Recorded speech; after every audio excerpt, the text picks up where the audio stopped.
येताना सगळ्या बोर्डवरती अरे 1 वर्ष झालं अहमदनगरचं नाव बदललंय, अहिल्यानगर केलंय। सगळ्या सार्वजनिक बांधकाम विभागाचे जे बोर्ड आहेत, अहमदनगर 40 किलोमीटर, अहमदनगर 30 किलोमीटर, इथं आलो MIDC चा बोर्ड अहमदनगर, पोलीस स्टेशनच्या गाड्यावरती अहमदनगर पोलीस स्टेशनच्या नेम प्लेट वरती अहमदनगर। काय चाललंय? बदलून टाका। कलेक्टर साहेबांना मी विनंती केली आणि त्यांनी तात्काळ म्हणले की मी हे सगळ्यांना सूचना देतो। आपल्या माध्यमातून पण त्यांना सर्व खात्याच्या प्रमुखांना विनंती आहे की अहिल्यानगर नाव झालंय, अहमदनगर काय तुमचा चाचा आजोबा काका कुणी नव्हता, प्रशासनानं तात्काळ ते बदलावे। 100% आमची मागणीच आहे की जे बेकायदेशीर प्रार्थना स्थळ आहेत त्यांच्यावरती तुम्ही बुलडोजर चालवा आणि देवाभाव चालवायला लागलेले आहेत।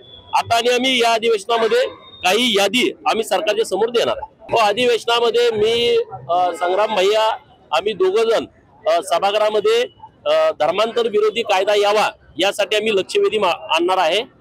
लव जिहादच्या घटना मोठ्या प्रमाणात घडतायत, त्याही सरकारचे निदर्शनास आणणार आहे आणि सरकारला आम्ही जोरदार मागणी करणार आहे की सरकारनं तात्काळ हा कायदा लागू करावा।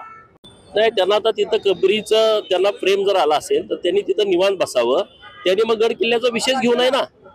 गड किल्ल्याचा विषय घेणारी लोक खूप आहेत, त्यांनी कबरीचा विषय जर त्यांना प्रेम असेल तर त्यांनी कबरीच्या तिथं बसावं, जिथं जिथं कुठं आहेत त्याला जरा प्रोटेक्शन त्यांनी द्यावं। आणि गड किल्ल्याची काळजी करणार आमचं सरकार आहे, कारण त्याला उलट खटकलं असेल प्रतापगडाच्या पायथ्याचं जे अतिक्रमण काढलं कबरीचं, त्यामुळे त्याला जरा नाराजी आली असेल, कारण ते खासदार त्या मतावरती झाले असं त्यांनी डिक्लेअर केलं होतं। आणि राज्यामध्ये देवाभाऊ मुख्यमंत्री आहेत, जिथं कुठं गड किल्ल्यांच्या वरती हे जिहाद्यांचं अतिक्रमण झालं असेल तर ते आम्ही नेस्तनाबूत करतोय। सरकारनं प्रतापगडाच्या पायथ्याचं पण अतिक्रमण काढून टाकलं आणि विशाळगडावरचं काढून टाकलं। अन्य कुठं ठिकाणी जर निलेश लंकेच्या प्रेमातल्या कबरीचं अतिक्रमण असेल तर तुम्ही आम्हाला सांगा, ते पण काढून टाकू, काही ठेवणार नाही मी।